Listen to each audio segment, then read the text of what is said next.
আছেন? আশা করি আল্লাহর অশেষ রহমতে খুব ভালো আছেন। আমিও আলহামদুলিল্লাহ ভালো আছি। তো আজকের রেসিপি রমজান স্পেশাল আরাবিয়ানদের ফেমাস একটা খাবার শোরবা। তো এই শোরবা শুধুমাত্র একটা মাংসের টুকরা দিয়ে শোরবাটা আমি রেডি করে নিব।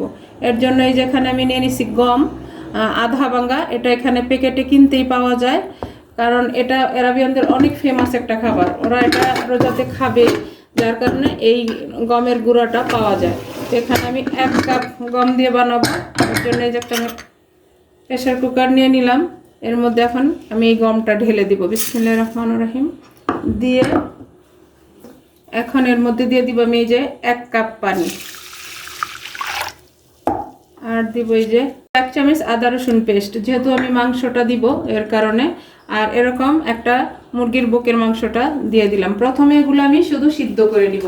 এর মধ্যে একটু লবণ দিয়ে দিব আর সামান্য 1/2 চা চামচের মতো তেল দিব। তেলটা দিলে গমটা তাড়াতাড়ি সিদ্ধ হয়ে যায়। এই যে দিয়ে দিলাম। এটা আরাবিয়ানদের ফেমাস একটা খাবার, ওরা খাবেই এই রমজানে। এখন আমি এটাকে একটু সিদ্ধ করে নিব। এখন আমি চুলায় বসাই দিলাম, চুলাটা জ্বালাই দিব। বিসমিল্লাহির রহমানির রহিম। এখন সিদ্ধ হওয়া পর্যন্ত অপেক্ষা করব। এই যে আমি চুলাটা অফ করে দিছি। আমার অলমোস্ট শোরবার জন্য গমটা রেডি হয়ে গেছে, দেখেন মাশাআল্লাহ মাশাআল্লাহ। এখন এই চিকেনটাকে আমি নামাই নিব। একেবারে সহজ এই রেসিপিটা, কিন্তু খাইতে অনেক স্বাস্থ্যকর আর অনেক টেস্টি হয়। হালিমের মতো হয় আর কি, হালিমের একটা ভার্সন, মানে আরাবিয়ানদের জন্য। ওরা কিন্তু এরকম সাদাই খায়, এটাতে কোনো মশলাই দেয় না, তো সস দেয় খাওয়ার সময়, কিন্তু আমি এটাতে একটু মশলা দিয়ে রান্নাটা করব আর কি। তো এখন আমি এই মাংসটাকে একটু খুলে খুলে নিব। দেখেন মাংসটা একেবারে নরম হয়ে গেছে। এই যে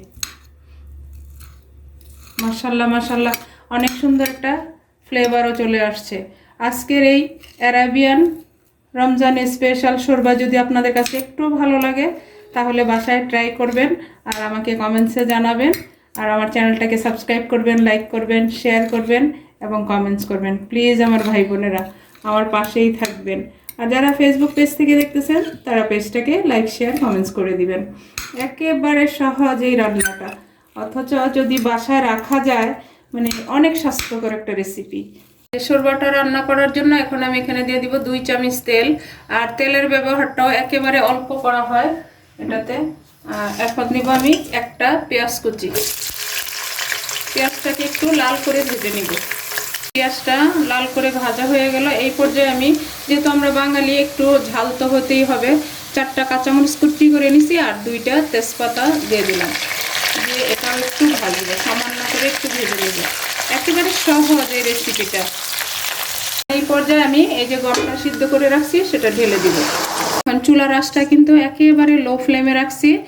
যখন রান্নাটা করবেন তখন কিন্তু এই অবস্থায় প্রথমে চুলার ফ্লেমটা একেবারে লো রাখতে হবে, না হলে দলা পাকায় যাবে। এখন আমি এই যে চিকেনটা রেডি করে রাখছি, চিকেনটা দিয়ে দিব।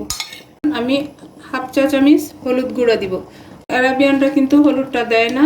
আর দিব 1/2 চামচ জিরা গুঁড়া আর 1/2 চামচ দেব গরম মশলা গুঁড়া দিয়ে এখন এটাকে একটু প্রথমে জাল করে নিব, তারপর আমি ঝোলের পানিটা দিব। দেখেন আমি সব কিছু একসাথে একটু কষায় নিলাম। এখন এই পর্যায়ে আমি পানিটা দিয়ে দিব। আর এটা কিন্তু একেবারে গাঢ় গাঢ়ই খাওয়া হয়। এই যে পানিটা দিয়ে দিলাম, দিয়ে নেড়ে দেখবো আর লাগবে কিনা। রান্নাটাও একেবারে সহজ, আর এটা খাওয়ার পরে কিন্তু অনেকক্ষণ পর্যন্ত আপনারা আর কিছু খেতে হবে না, একেবারে খিদাটা থাকেই না, অল্প খেলেই পেটটা ভরে যায়। তো অনেক ভালো না খাবারটা। এই যে দেখেন মাশাআল্লাহ মাশাআল্লাহ, এখনই কিন্তু অনেক সুন্দর একটা ফ্লেভারও আসছে। আর লুকটা দেখেন, গমটা কিন্তু একেবারে সিদ্ধ হয়ে গেছে। আর কেউ যদি চান যে এরকম গম আধা ভাঙ্গা গম পাওয়া না যায়, তাহলে আস্ত গমটাই কিন্তু আমরা একটু ব্লেন্ডারে গুঁড়া করে নিতে পারি, তাহলেই চলে। বা ওটস দিয়েও হয়, কিন্তু ওটসেরটা একেবারে অথেন্টিক ফ্লেভার বা অথেন্টিক স্বাদ আসে না। ওরা কিন্তু গম দিয়ে খায়, ওটস দিয়ে খায় না। এখন এখানে আমি আরেকটু লবণ দিব, যেহেতু আগে লবণ দেওয়া আছে এই জন্য অল্প একটু লবণ দিয়ে দিলাম। দিয়ে এখন নেড়ে নেড়ে আমি আজকের আরাবিয়ান জনপ্রিয় শোরবাটা রান্না করে নিব। যে দেখেন অলমোস্ট হয়ে গেছে। আর একেবারে অল্প উপকরণে ঝটপট এই শোরবা রান্নাটা হয়ে যায়। এখন এই পর্যায়ে দিয়ে দিব আমি লেবুর রস। এখানে এখানে এই একটা লেবু নিয়ে নিছি, লেবুর রসটা চিপে দিয়ে দিব, এই যে দিয়ে চুলাটা অফ করে দিব।